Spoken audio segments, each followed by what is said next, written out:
Iglesia, el día de hoy vamos a comenzar una nueva serie de 7 mensajes, de 7 enseñanzas que va a estar basada en el Evangelio de Juan. Y vamos a estar hablando en este Evangelio, pero para poder empezar esta serie, quiero explicarte tal vez algo sobre este Evangelio y cómo el libro nos está invitando a leerlo. ¿Verdad? ¿Cuántos saben que cada Evangelio nos invita a leerlo de manera diferente? Y en este libro, el autor del Evangelio de Juan nos está invitando a poder entender de una manera muy específica la estructura y la forma en la cual fue escrito para que encontremos el propósito de lo que está ahí. Así que quiero que me puedas acompañar rápidamente a Juan capítulo 20 y vamos a leer los versos 30 al 31. Vamos a poner pantalla y un momento ahí. Mira, sabes que normalmente nosotros en nuestros tiempos, cuando vamos a escribir un ensayo, un trabajo, ¿verdad? Casi siempre tenemos una introducción, que en la introducción escribimos y definimos de qué se va a tratar nuestro texto y cuál es el propósito del texto, ¿verdad? Esa es como la forma en la cual se debería escribir. Pero en los tiempos antiguos hay diferentes herramientas literarias, hay diferentes formas de escribir. Y algo interesante es que en este Evangelio de Juan, el autor no escribe al principio el propósito del libro, sino que lo escribe hasta el final. O sea, después de que ya leíste todo, te explica para qué es este libro. Pero nosotros, para poder comprenderlo mejor, vamos ahorita a saltarnos hasta el final y después vamos a regresar al principio. ¿Está bien? Quiero que puedas leer conmigo Juan 20, 30 y 31. Y este pasaje dice: y muchas otras señales, léelo conmigo, dice: y muchas otras señales hizo también Jesús en presencia de sus discípulos, que no están escritas en este libro, pero estas se han escrito para que ustedes crean que Jesús es el Cristo, el Hijo de Dios, y para que al creer tengan vida en su nombre. Ahora, quiero explicar esto. Hoy comenzamos esta serie de mensajes y la serie la titulamos Ven y Ve. Di conmigo, ven y ve. Y el subtítulo es Las señales de Jesús. En este pasaje que acabamos de leer, el autor escribe y dice que Jesús hizo muchas señales. Jesús hizo muchas señales en la tierra, y algo importante que tenemos que ver es que el autor no está diciendo Jesús hizo muchos milagros, aunque los hizo, ¿verdad? Pero específicamente él escogió decir que Jesús hizo muchas, di conmigo, señales. Ahora, ¿y por qué es importante entender esto? Porque un milagro a veces lo entendemos como un acto que simplemente nos está mostrando la bondad de Dios, queriendo mostrar que Él nos ama y por lo tanto interviene de manera sobrenatural en la vida de alguien para mostrar su bondad, para ayudar a la persona en una necesidad que Él tiene. Y Dios muchas veces opera de esta manera. Pero aquí en este punto nos está diciendo que Jesús, más allá de simplemente hacer milagros, Jesús hizo señales. Y esto de señales significa que no es que las cosas que Jesús hizo fueron simples actos de bondad porque quería mucho a la persona, sino que detrás de ese acto había una verdad más profunda. Ese acto, ese milagro, esa palabra que Jesús dijo, estaban apuntando a una realidad más profunda que quiere el Señor que podamos comprender y entender. ¿Cuántos de ustedes han visto señales en la carretera? ¿Verdad? Que dicen Choluteca a 20 kilómetros, ¿verdad? Entonces la señal no es la realidad, pero te está apuntando a una realidad que está más allá. Entonces cuando Jesús nos está haciendo estas señales, son intencionales para querernos mostrar algo acerca de Jesús. El autor dice que Jesús hizo tantas cosas que si las quisiéramos escribir todas no podrían caber en un libro. Pero dice, pero estas, digo amigo, pero estas. O sea, hubo un proceso de edición, hubo un proceso de selección de todas las cosas que Jesús hizo. ¿Cuáles vamos a escribir para que se transmitan a otros? Y dice, pero estas que se escogieron intencionalmente. Pero mira lo que dice, para que ustedes crean. Digo conmigo, para que nosotros creamos. Esto me encanta porque a veces cuando pensamos en la fe, consideramos o creemos que ser cristiano significa tener una fe ciega. Como que no importa lo que piensas, no importa tus preguntas, no importan tus dudas, tú solamente crees porque así dice el Señor y así, ¿verdad? Esa fue la fe que a veces me predicaba mi abuelita. Yo decía, abuelita, pero ¿y por qué eso? No importa, tú crees y ya, y en el Jesús, porque si no te vas a ir al infierno, ¿verdad? ¿A cuántos les predicaron alguna vez así? No es cierto, y mi abuelita era buena predicadora y ella me compartió de Jesús y por eso bendigo la vida de mi abuelita. Pero es interesante ver que Jesús realmente jamás le pidió a sus discípulos que tuvieran una fe ciega en Él. De hecho, algo interesante de este evangelio que leemos es que a cada persona que Jesús invitó a seguirlo, Él le daba una instrucción y le decía, ven, sígueme y ve. Él le dice, ven y ve lo que voy a hacer. O sea, la invitación de Jesús no era cree en mí ciegamente, cree que yo soy el Mesías ciegamente. Él no estaba invitando a la gente a eso. Él tomaba personas que las invitaba a seguirlo, a que vieran lo que Él hacía, que vieran los milagros, que escucharan los mensajes que Él compartía. Y dice, y que cuando ellos pudieran ver las obras que Él hacía, pudieran identificar que detrás de esas obras habían señales que estaban apuntando hacia quién es Jesús. La pregunta que todo el tiempo el evangelio de Juan nos está haciendo es ¿quién es Jesús? ¿Quién es esta persona de la cual estamos leyendo? ¿Quién es esta persona de la cual estamos escuchando este testimonio? Y nos está invitando a verlo, a seguirlo, y en medio de cada acto, en medio de cada milagro, de cada palabra, reconocer y creer que Jesús es el Cristo, el Hijo de Dios. ¿Cuántos de ustedes lo creen? Ahora, Jesús nos invita no a creer cualquier cosa de Él. Me encanta que es muy específico y nos dice, es una invitación a creer que Jesús es el Cristo, es el Mesías, es el Hijo de Dios. Porque hay muchas personas que pueden creer diferentes cosas acerca de Jesús. O sea, la invitación de Jesús no es cree que yo existo o que yo existí. Porque de hecho yo considero que cualquier persona que neciamente hoy diga que Jesús no existió sería un absurdo intelectual. ¿Por qué? Porque la evidencia es irrefutable de que Jesús como persona existió. Entonces nadie debería poder negar que Jesús existió como persona. Pero la invitación del evangelio no es creer simplemente que Jesús existió como persona, sino que es creer algo muy específico. Y es creer que Jesús fue el Hijo de Dios, es el Hijo de Dios, fue enviado por nosotros. Es creer que Él era el Mesías esperado de Israel. Y la Escritura dice que cuando nosotros creemos eso, recibimos vida en su nombre. O sea, en resumen, este libro de Juan está escrito a través de diferentes señales. Específicamente hay 7 señales que el libro de Juan tiene, y que el autor nos dice que su intención de escribirlas de esta manera es que nosotros, al escuchar el testimonio de estas señales, algo suceda en nuestro corazón, algo el Espíritu Santo haga mientras escuchamos este testimonio que nos lleve a reconocer quién es Jesús detrás de esa señal, y que esa fe traiga sobre ti la vida de Dios. La vida de Dios. En el Evangelio de Juan, la forma en la cual se habla de la salvación constantemente es vida. Di conmigo, vida.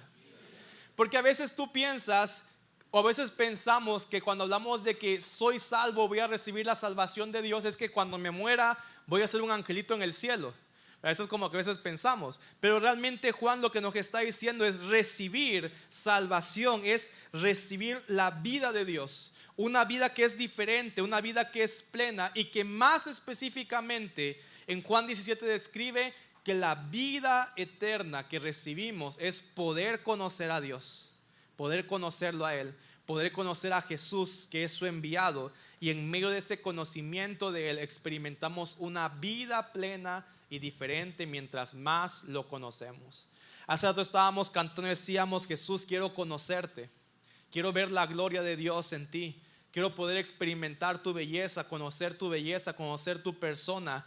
Y la forma en la cual el Señor dice que podemos experimentar esa salvación, esa vida plena, es cuando nos involucramos en un movimiento de constantemente estar siguiendo a Jesús, verlo a Él, reconocer sus señales y conocerlo profundamente. Dios quiere que cada día puedas conocer más profundamente quién es Jesús, y que mientras más lo conoces, tu fe en Él crezca y eso traiga más vida sobre ti. Una vida que no significa que está exenta de dificultades, una vida que no significa que está exenta de tribulaciones, pero Jesús nos muestra algo, que cuando Él está con nosotros y estamos conectados con Él, aún en medio de esas tribulaciones y dificultades tenemos paz, tenemos plenitud, nos sentimos llenos porque Jesús está con nosotros. Entonces, si tú eres un discípulo de Jesús, ¿cuáles son discípulos de Jesús? No estás invitado a una fe ciega, estás invitado a seguirlo, a ver sus acciones, a escuchar sus palabras y a poder en medio de ellas reconocer estas señales, reconocer la gloria de Dios en medio de ellas, que nos llevan a creer y reconocer quién es Jesús, quién es esta persona de la cual estamos siguiendo. Así que, ¿por qué no hoy oramos juntos y le pedimos al Señor que Él pueda abrir nuestros ojos para reconocer a Jesús? Amén. Cierra tus ojos, vamos a orar.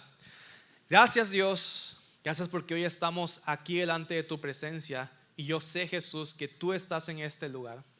Padre, así como cantábamos, Espíritu de Dios, abre nuestros ojos hoy para poder ver la belleza de Cristo, para poder reconocerlo detrás de cada historia, para poder reconocerlo detrás de cada testimonio, Señor, detrás de tu palabra.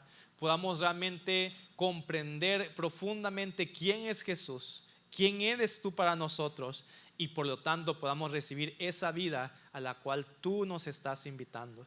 Yo te pido, Espíritu Santo, que tú te muevas en este lugar y hagas a Jesús real para cada uno de nosotros, y podamos tener hoy un encuentro con tu persona. Padre, te doy gracias en el nombre de Jesús. Amén. Amén. Quiero invitarte hoy entonces a poder ir juntos a la primera señal. Recordemos, hay 7 señales en este libro que nos muestran algo acerca de Jesús.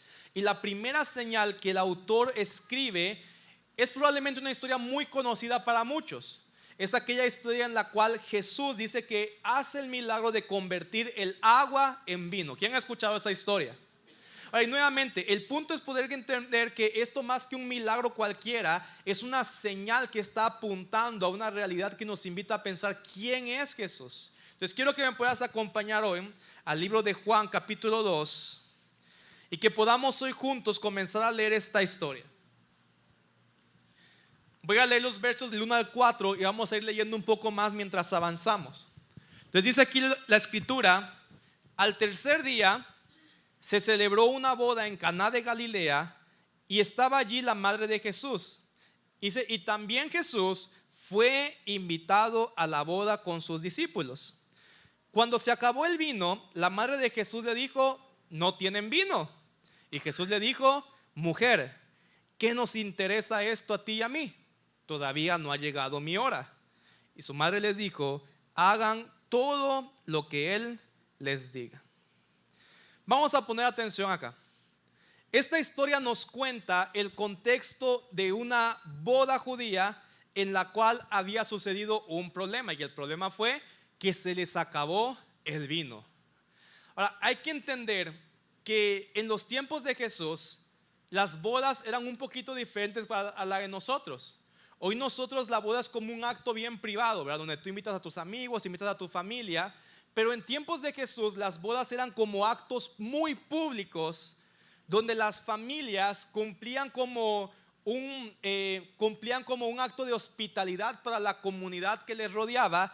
Y de hecho las bodas duraban 7 días. Ahí los que se van a casar dicen: imagínate cuánto cuesta una boda de 5 horas. Imagínate cuánto sería pagar una boda de 7 días. Y aparte que era una boda para todo el pueblo, ¿verdad? Para toda la comunidad prácticamente. Ahora, algo que me gusta en esta historia es que dice explícitamente que Jesús y sus discípulos fueron invitados a la boda. O sea, la gente que se estaba casando quería que Jesús y sus discípulos fueran a la boda. Digo que para mí eso es importante porque yo quiero decirte algo. Si tú eres un seguidor de Jesús, algo debería haber en ti que la gente te quiera invitar a sus bodas o a sus fiestas. ¿Sí me sigues? Yo creo que cuando tú, por volverte cristiano, la gente ya no quiere pasar tiempo contigo o ya no te quieren invitar a su boda, como que hay algo medio raro en tu forma de seguir a Jesús. Porque la gente amaba a Jesús, se sentía cómoda con él y lo querían invitar a su boda. Ahora, hablo del otro extremo, ¿verdad? Si tú dices, es que yo soy un seguidor de Jesús y la gente le encanta invitarme a las bodas porque yo soy el que pone el relajo, creo que también hay algo medio extraño en tu forma de seguir a Jesús. Ahora, pero si nosotros vemos a Jesús, y quiero que veas esto, Jesús fue alguien que cumplió perfectamente y totalmente la voluntad y los mandamientos de Dios. Él vivió de una forma perfecta la voluntad y los mandamientos de Dios, y eso no hacía que la gente se sintiera rechazada por él. Más bien, la gente se sentía cómoda, amada y deseaba estar con Jesús.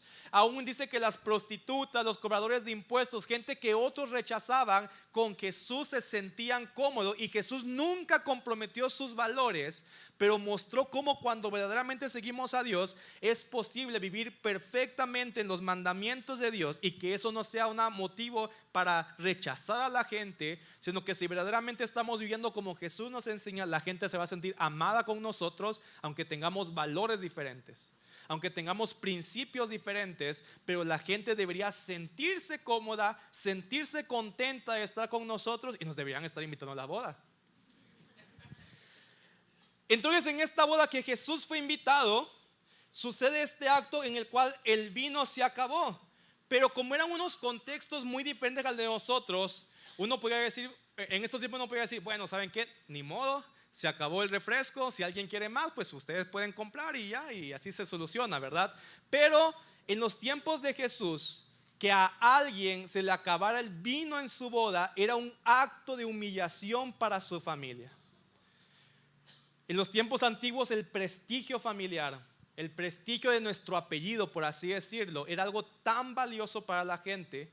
La gente todo el tiempo estaba buscando cómo elevar su estatus social, y se cuidaban mucho de que su estatus, su nombre no fuera manchado, ¿verdad? No fuera como manchado el nombre de la familia, y que no pudieran cumplir como con este acto de hospitalidad comunitario, de tener una fiesta y proveer vino y alimento los 7 días de la semana que se celebraba la boda. Era una catástrofe y ponía a esa familia con un desprestigio social que no nos podemos imaginar, creo.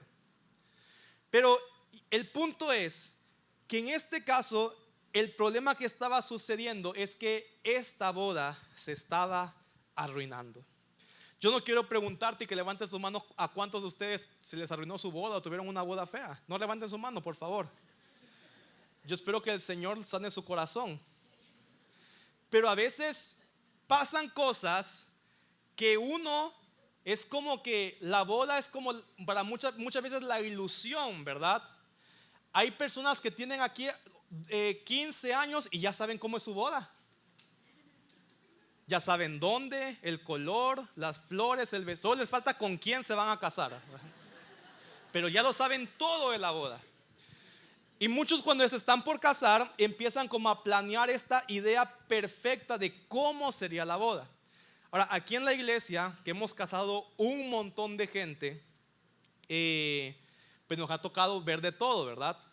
Y hay algunas parejas que su sueño era casarse en un jardín, que todo estuviera abierto, ¿verdad? Que el sol iluminara el vestido y todo. Y a veces en fe eligen la peor fecha para casarse en un jardín, pero dicen, pero el Señor está con nosotros y Él va a controlar el clima y no sé qué tanto. O a veces escogen buena fecha, pero les toca un mal día, y uno empieza a ver cómo empieza a caer el diluvio en la boda, ¿verdad? Y los que estamos ahí decimos, ay, Señor, sana su corazón, guárdalos, que no se estresen por esto. Pero son cosas que pasan, ¿verdad? Los que tienen al Señor en su corazón les vale y están bailando en medio de la lluvia, ¿verdad? Y todo, pero contentos porque se van a casar. Pero hay cosas que pueden arruinar aquella ilusión o imaginación de lo que esperábamos que fuera. A Cindy y a mí nos pasó que nosotros tuvimos también una celebración de nuestra boda en Veracruz. Y miren, yo no entiendo porque yo nunca he visto en Veracruz llover como ese día. O sea, nos casamos en un jardín también y empieza a llover, pero o sea, sin ser exagerado, empezó a llover tanto que la tierra dejó de poder absorber el agua. Y de repente el agua empezó a levantarse sobre el nivel del suelo hasta llegar casi que a la rodilla de las mujeres. Entonces todas las mujeres se quitaron los zapatos, ¿verdad? Se agarraron el vestido, se lo amarraron aquí. Entonces así empezaron a andar en la boda. Y Cindy y yo teníamos como una plataformita en medio del jardín. Y de repente vimos que todos los invitados vienen hacia nuestra plataforma, ¿verdad? Porque no querían mojarse las piernas, no querían mojarse los pies. Y bueno, para muchos es como, uy, se arruinó la boda, qué triste, qué estresado. Cindy y yo estábamos tranquilos, estábamos felices. Pero el punto es que en esta situación, que el problema que nos está mostrando es que el vino se acabó en una boda, que yo te decía, tal vez alguien sueña su boda perfecta y al final no sale como uno espera. Para mí ya en nuestra vida personal, este acto de que se acabe el vino representa aquel momento en el cual tú tal vez tenías una expectativa muy elevada de cómo iba a ser tu matrimonio, de cómo iba a ser tu vida laboral, de cómo iba a ser tu vida en general.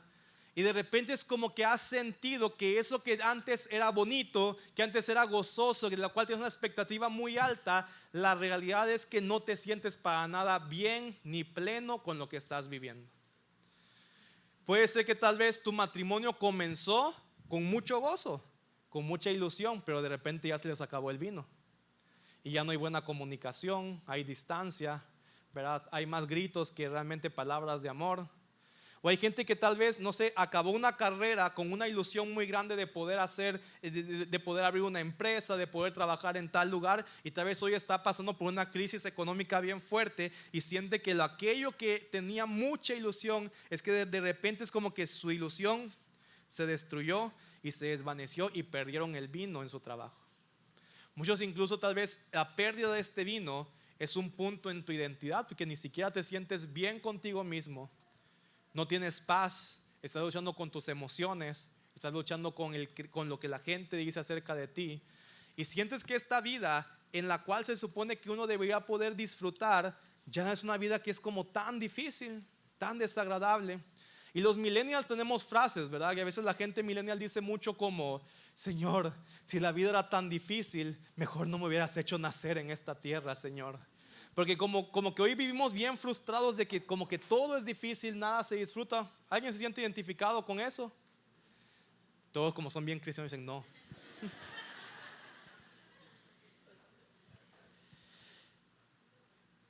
Y cuando sentimos que se nos acaba el vino, sentimos que nuestra vida perdió su sentido, que nuestro matrimonio ya no es lo mismo, podemos pasar una crisis de identidad. Tal vez para algunos perder el vino es que siguen viniendo a la iglesia los domingos, sirviendo, van a su comunidad, pero su relación con Dios ya no hay nada, no sienten pasión, no sienten que Dios está con ellos. Es como que todo está vacío. Ahora, y sabes que me llama la atención porque la primera que empieza a hablar de este problema aquí es María. Y María le dice a Jesús, ¿verdad? Recordamos la historia, le dice, Jesús, se les acabó el vino. Y me da risa la respuesta de Jesús, porque Jesús le dice, mujer, ¿y qué nos importa? Eso dice, mujer, ¿qué nos importa a nosotros eso? Y ella está como que, no, Jesús, pero se les acabó el vino. Y me gusta esa frase porque a veces nosotros, cuando estamos pasando por esos momentos donde perdemos el gozo, perdemos la plenitud, nos sentimos como angustiados, cansados, como que ya vivimos en automático. A veces pensamos que oramos a Jesús y como que Él dice, ay, ¿qué me importa? Yo sufrí más que tú, sufrí en la cruz, no puedes tú sufrir ese poquito. Y tenemos como que esa idea de que Jesús está con esa actitud. Pero algo importante que si vemos con más detalle, Jesús le dice a María, ¿qué nos importa eso? ¿Por qué te detienes en eso? No es porque Él no amaba a esas personas, sino que él tiene un argumento muy fuerte y le dice: mujer, es que mi hora aún no ha llegado, le dice él. ¿Cuánto les gusta la canción de la hora ha llegado de la iglesia? Bueno, pero ahí Jesús dice: la hora aún no ha llegado. Es la anticanción de esa, ¿verdad? Ahora, y él dice esto porque en el Evangelio de Juan, la frase de la hora ha llegado, la frase de que ya ha llegado la hora y diferentes formas en las que se escribe, está hablando del momento en el cual Jesús iba a ser exaltado en la cruz. Jesús iba a ser crucificado. Ahora, y Jesús entonces, él ya tenía muy claro desde el principio que ese iba a ser su final. Y por lo tanto, escucha con atención, si él hacía ese milagro ese día, él sabía que eso era como activar ese momento, un efecto en cadena que lo llevaba ya directo hacia la cruz.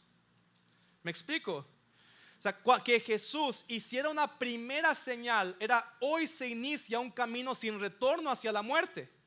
Y por lo tanto, que él estuviera reteniendo por un tiempo esos milagros que él podía hacer, esas señales, no era porque él no amara, sino porque sabía que si él tomaba la decisión de ese día hacerlo, ya no había vuelta atrás. Era comenzar una reacción en cadena desde ese punto hasta su muerte en la cruz. Entonces, cuando Jesús está diciendo: hey, esperemos, no es el tiempo todavía de hacerlo, él sabía que si él convertía el agua en vino ese día, si él hacía un milagro ese día, no había vuelta atrás.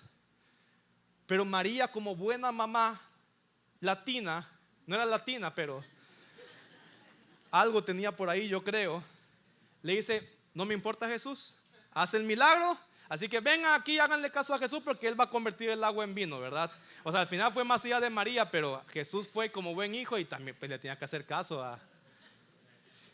No, pero realmente lo que quiero decir es que veas esto. A veces pensamos que si estamos pasando por una dificultad, un momento que estamos frustrados, no nos sentimos plenos, sin gozo, podríamos pensar que la actitud de Jesús es como: no me importa tu problema, no me importa.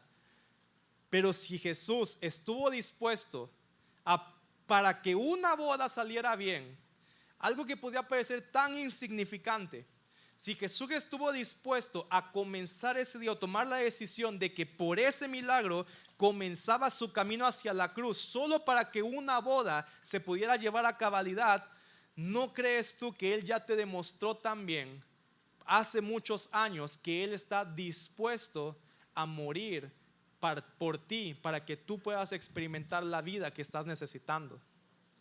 O sea, en ese acto Jesús no solamente fue bueno de traer vino, Él estaba mostrando algo más profundo también, de que Él estuvo dispuesto a comenzar su camino hacia la cruz, solo para que esa pareja y esa familia tuvieran ese momento agradable en su boda.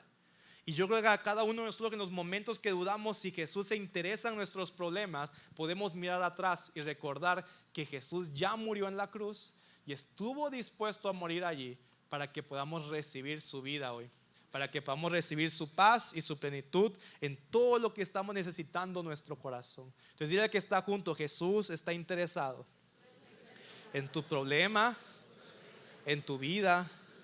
Jesús quiere intervenir en tu vida.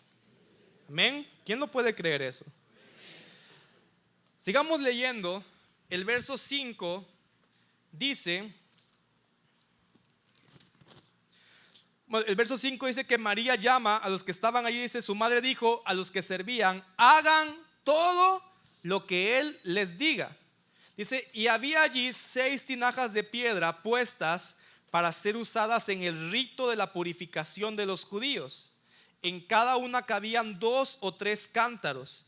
Y Jesús les dijo: llenen de agua las tinajas, y las llenaron hasta el borde. Y entonces les dijo: saquen ahora un poco y llévenlo al mayordomo, y se lo llevaron.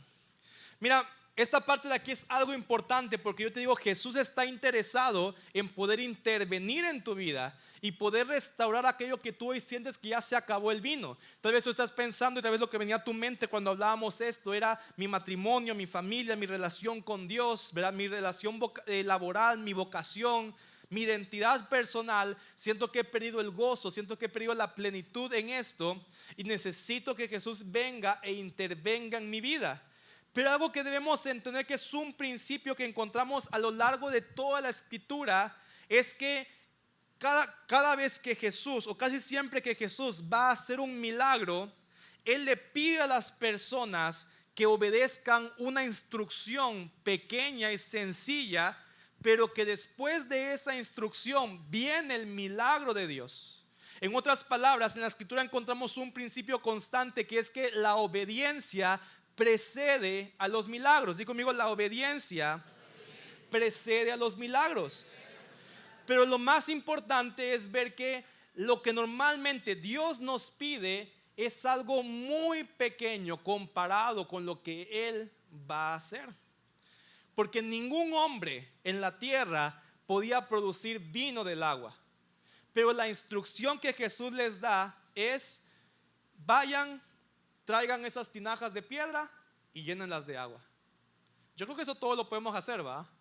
Agarrar, echarle agua a una pailita o algo. ¿Quién lo puede hacer? Entonces Jesús les dice: vayan, traigan las tinajas, llénenlas de agua.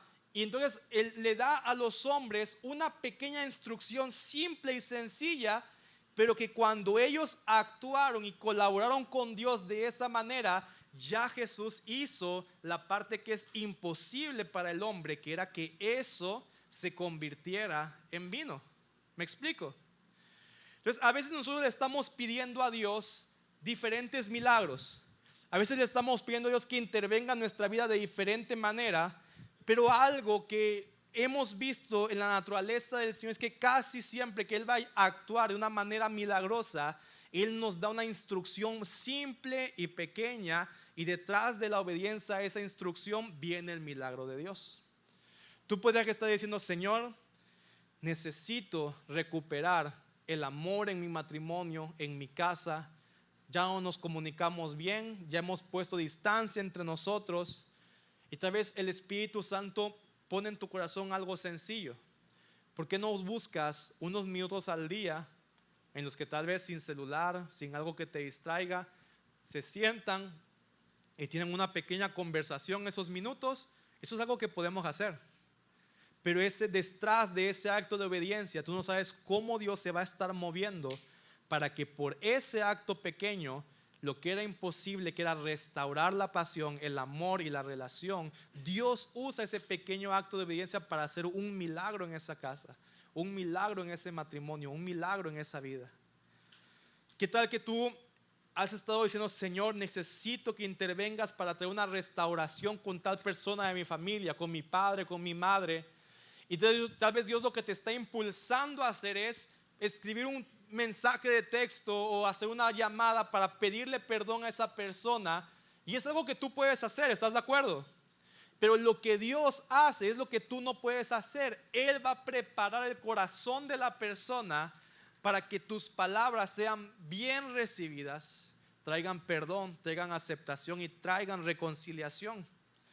Para muchos tal vez hoy están pensando: realmente el vino, la plenitud, el gozo que yo perdí fue en mi relación con Dios.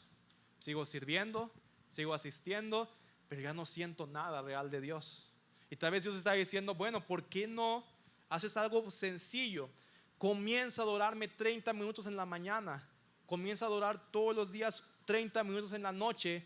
Y es algo que tú puedes hacer, pero que Dios va a usar para lo que tú no puedes hacer, para levantar la pasión. Tal vez han habido pecados que tú no has podido romper, pero con ese espacio de obediencia el Espíritu se mueve y empieza a transformar tu corazón por dentro. Lo que ningún hombre puede hacer, Él lo hace cuando actuamos en esa pequeña obediencia, y vuelve a despertar la pasión por Dios, trae transformación a nuestras vidas, trae santidad a nuestras vidas. Porque, iglesia, debemos entender que pequeños actos de obediencia a Dios producen grandes milagros en nuestra vida.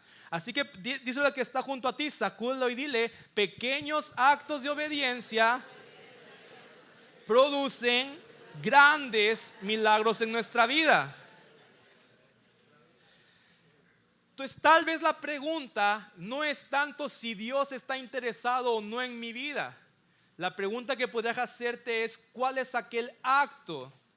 ¿Cuál es aquella acción que el Espíritu Santo me está incitando, me está provocando para obedecer, y que detrás de esa obediencia, que es posible humanamente, Dios va a hacer lo que es imposible para el hombre?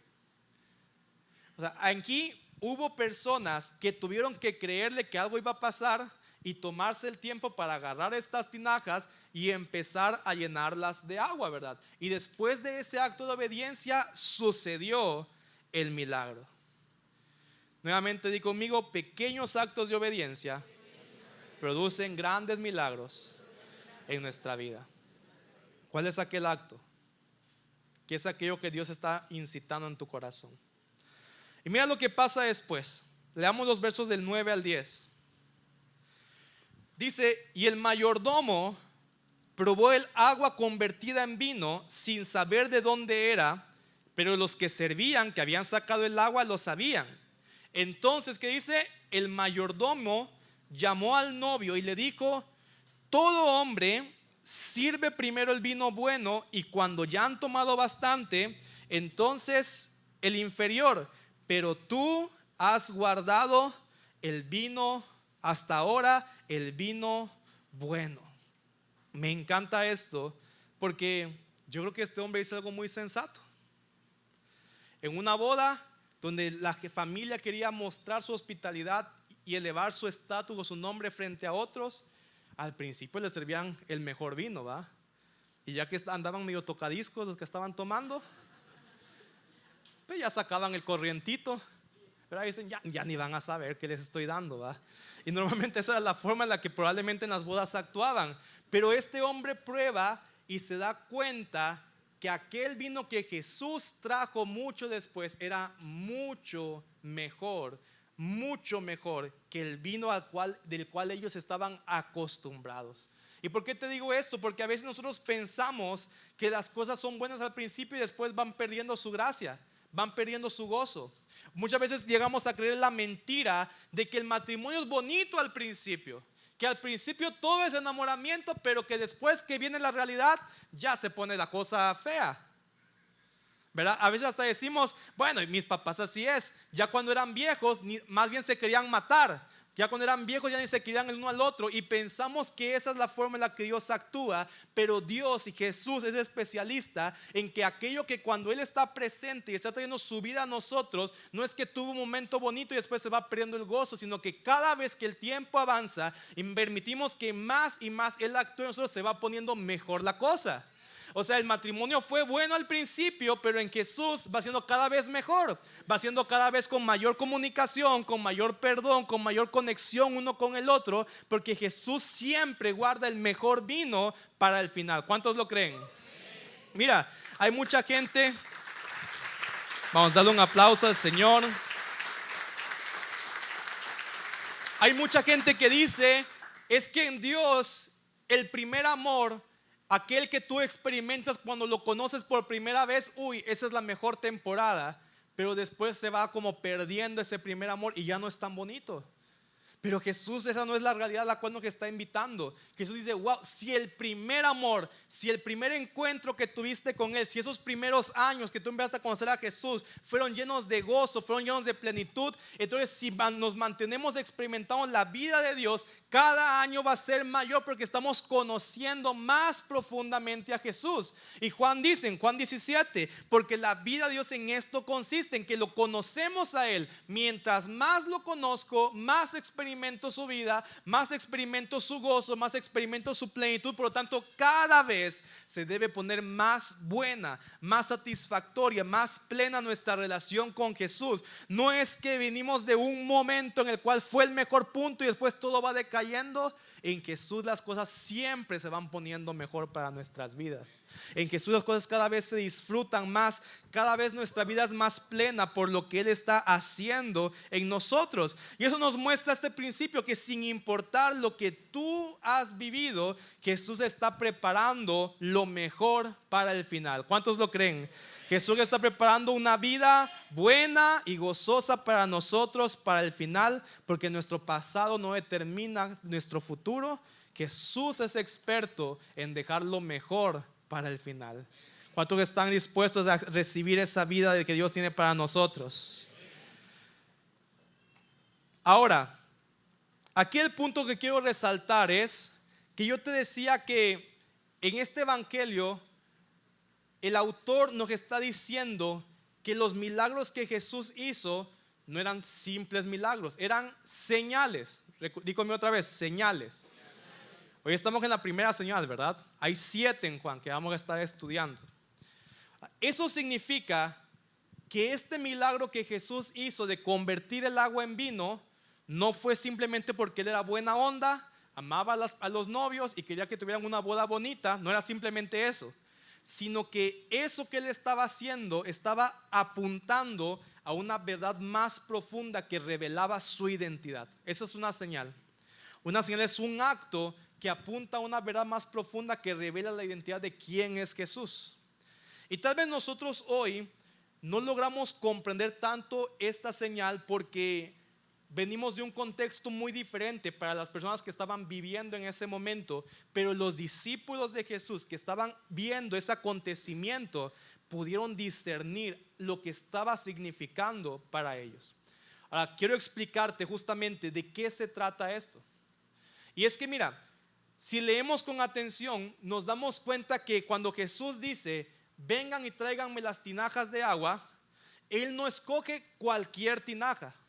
O sea, él no dice tráiganme cualquier balde que encuentren donde podamos guardar agua. No, él específicamente dice traigan las tinajas del rito de la purificación de los judíos. Así dice, ¿verdad? O sea, eran tinajas muy específicas y que en el tiempo de Jesús estas tinajas se utilizaban para poder limpiarse, para poder lavar cosas o para poder lavarse las manos, y era un ritual de una purificación externa.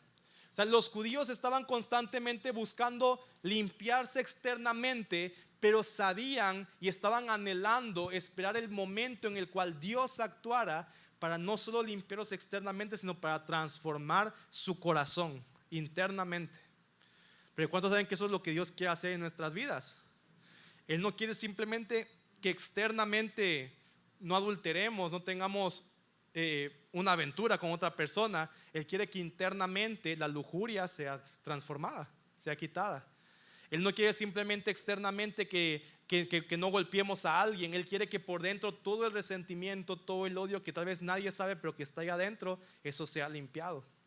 Y esas tinajas de purificación representaban esa religión vacía que simplemente te limpia por fuera, da una apariencia externa como que todo está bien, da una apariencia externa de piedad, pero que por dentro sigue siendo exactamente igual.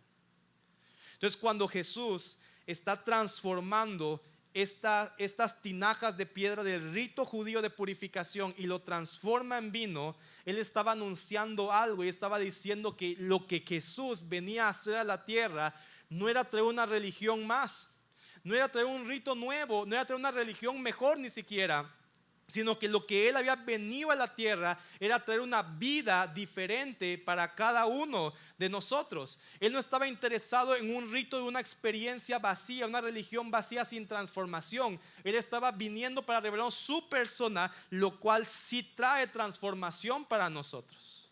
Y entonces cuando él hace esa transformación dice: ha llegado una nueva temporada en la cual ya no simplemente van a estar experimentando una religión vacía, sino que viene lo nuevo de Dios, en lo cual van a experimentar verdadera transformación. Y era lo que Jesús estaba anunciando. ¿Me sigues? Pero no solo eso, sino que cuando Jesús convierte el agua en vino, él está también mostrando el cumplimiento de profecías muy específicas que hablaban y mostraban la expectativa de los judíos de qué pasaría cuando el Mesías llegue en medio de ellos. Voy a leerte 2 de estas profecías, porque nos hablan algo que es para ellos que estaba representando ese tiempo está llegando, pero que para nosotros significa ese tiempo ya es ahora, porque ya Jesús logró que ese tiempo viniera hace miles de años y nosotros tenemos que poder experimentar el tiempo que Jesús vino a traer en medio de nosotros. Entonces lee conmigo y te voy a pedir que me acompañes a poder leer algunos pasajes. Pero antes de eso, se me olvidaba porque no voy a poder explicar sin decirles esto. ¿Está bien? Jesús no solo tomó las tinajas del rito de purificación de los judíos, sino que también la Biblia nos dice que esas tinajas sumaban dice, de 2 a 3 medidas. Y eso en nuestros tiempos representa que el agua total contenida en esas tinajas eran más o menos alrededor de 450 a 600 litros. ¿Sí? O sea que cuando Jesús convierte el agua en vino, no fue una jarrita de 1 litro, ¿verdad? O sea, Jesús convirtió 600 litros de agua en vino. Di conmigo, eso es un montón. Ahora, pero ¿por qué es tan importante esto?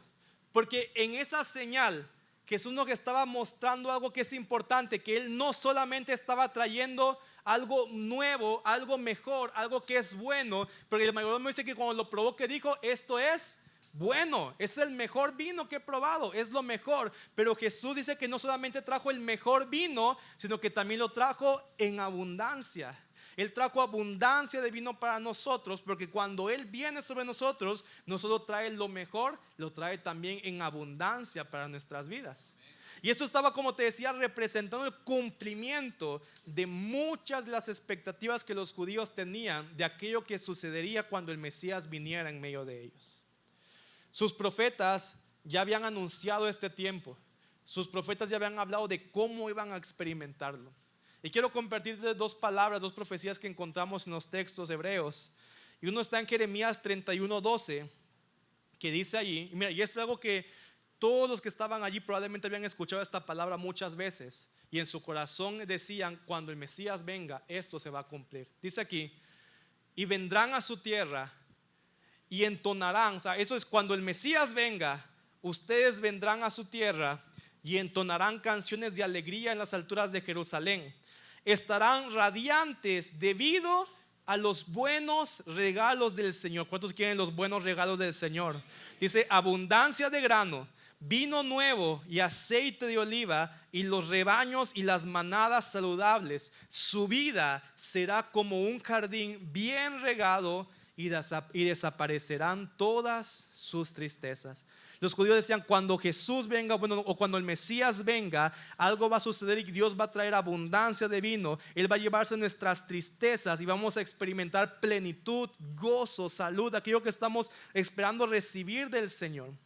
Otro profeta que escribe es Amós, y en Amós 9:13 escribe y dice, llegará el día, pero para nosotros ya llegó ese día. Llegará el día, dice el Señor, en el que el grano y las uvas crecerán más rápido de lo que pueden ser cosechados. Entonces los viñedos en las terrazas de las colinas de Israel destilarán vino dulce. O sea, para el pueblo de Israel, el momento en el que Mesías llegara representaba un momento en el que iban a experimentar esa vida plena, abundante de Dios, que nuevamente, repito, no representa una vida sin dificultades, no representa una vida sin momentos difíciles, pero representa una vida que aún en medio de ellos es tanto lo que estamos experimentando y estamos tan aferrados a Dios que podemos pasar las mayores dificultades con paz, con plenitud, con esperanza, porque Cristo está con nosotros. Y yo estaba diciendo, es el tiempo. O sea, cuando los discípulos vieron esa cantidad de agua convertida en vino, recordaron, este es el tiempo. Se está cumpliendo lo que estábamos esperando. Dios ha llegado en medio de nosotros y está trayendo tiempos mejores, tiempos donde las tristezas se van para experimentar el gozo y la plenitud que solo Dios nos puede dar. Jesús fue muy específico. Y más adelante en este libro revela justamente eso y define para qué vino a la tierra.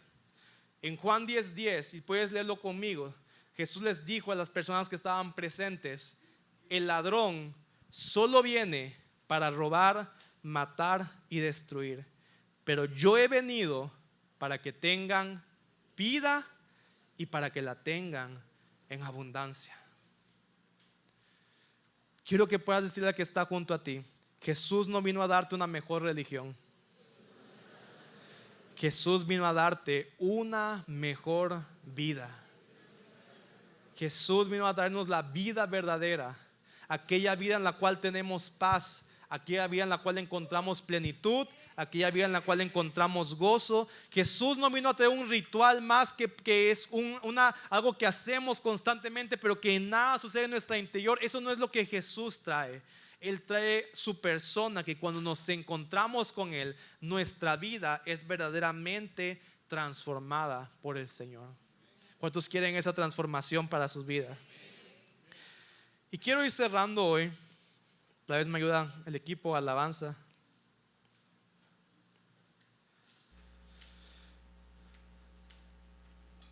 Y en el verso 11, quiero invitarte a que lo leas conmigo.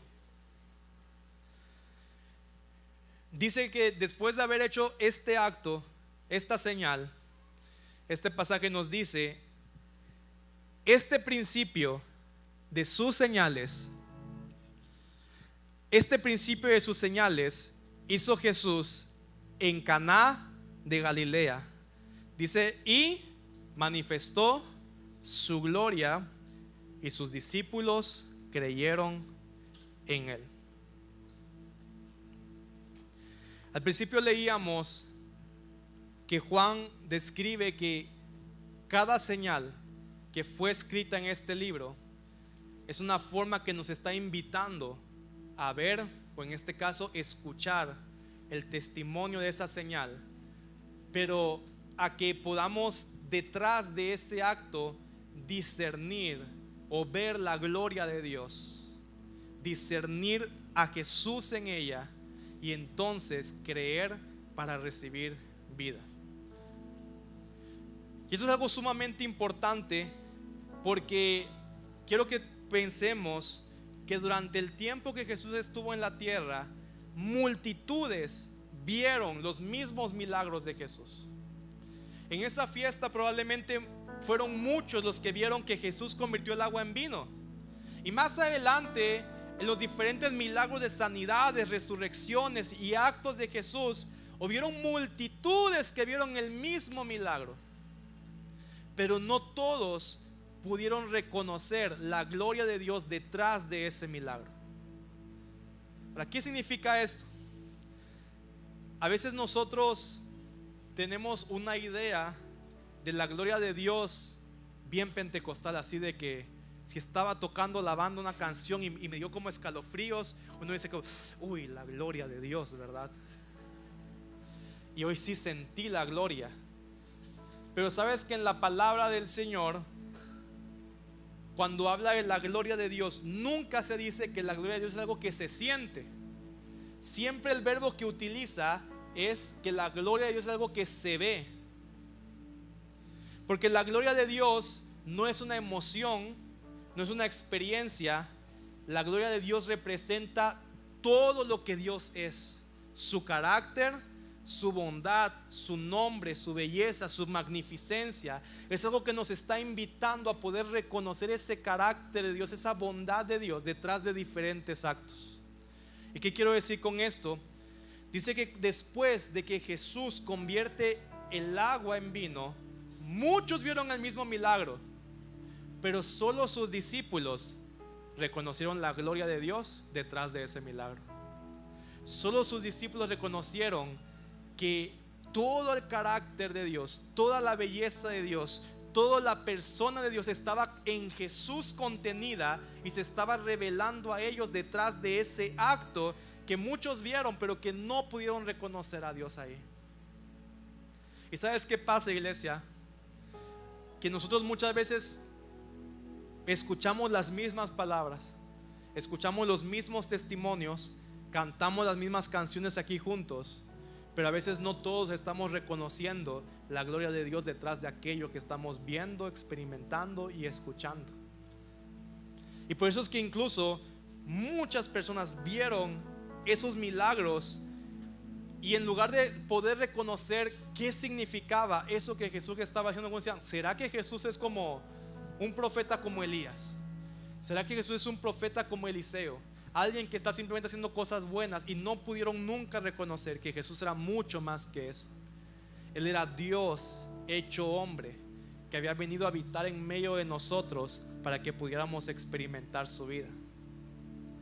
Pero dice que algo sucedió en el corazón de los discípulos que detrás de escuchar o detrás de ver ese milagro y esa obra de Jesús, ellos reconocieron que la gloria de Dios estaba en Cristo Jesús y creyeron en Él, creyeron que Él era el Mesías y recibieron una vida diferente. Esta semana Cindy y yo tuvimos la oportunidad de poder conversar con una muchacha de aquí de la iglesia, una miembro de la iglesia, que la verdad que como no tuve el tiempo para preguntarle si podía contar su historia, no voy a contar tanto detalle, así que ni modo, van a tener el chisme completo. Yo sé que a ustedes les gusta, pero que el Señor los santifique, ¿verdad? Pero tuvimos esta semana una reunión con ella que nos edificó mucho escuchar su historia, porque ella nos estaba contando un poco de todo lo que ella vivió durante su infancia, durante su niñez. Y son cosas, créanme, que nadie debería experimentar. O sea, es sufrimiento, violencia, ¿verdad? Ambientes en casa que nadie debería experimentar. Pero ella también nos contaba cómo al haberse encontrado con Dios, al haberse encontrado con Jesús, Él empezó a trabajar en ella, sanándola, ¿verdad? Procesándola, y aún entendiendo cómo todo aquello que ella experimentó de dolor en el pasado, ahora lo podía usar para compartir con otros que están pasando cosas similares y traer la vida de Jesús a esas personas, ¿verdad? Y ella nos está contando como todo ese testimonio. Y algo que a mí me gustaba es que ella decía que muchas personas que la conocían y escuchaban su historia le decían como: pero es que yo no entiendo cómo tú pudiste pasar y vivir todo eso y hoy ser como tan dulce, hoy ser hoy como tan amorosa con las demás personas. Y es que eso es lo que Jesús hace en nuestras vidas. Y el motivo de la reunión que tuvimos con ella es porque en medio de todo este contexto es como que Dios la llevó a entender que la estaba trayendo para un propósito, y que pronto va a ir también a hacer un entrenamiento para seguir sirviendo al Señor y seguir buscando, porque encontró su propósito en Dios.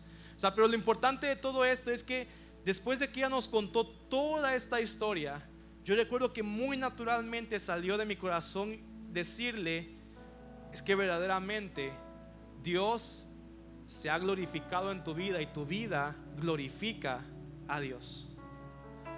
¿Por qué? Porque en aquel entonces Jesús transformó agua en vino, y los discípulos reconocieron que detrás de ese acto estaba la gloria de Dios.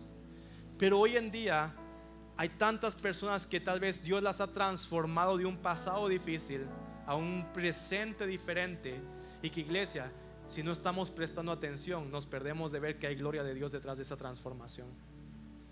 A veces hay personas que suben y cuentan un testimonio, y si tú reconoces la gloria de Dios detrás de ese testimonio, hay algo que se despierta en ti que trae la vida del Señor para tu vida.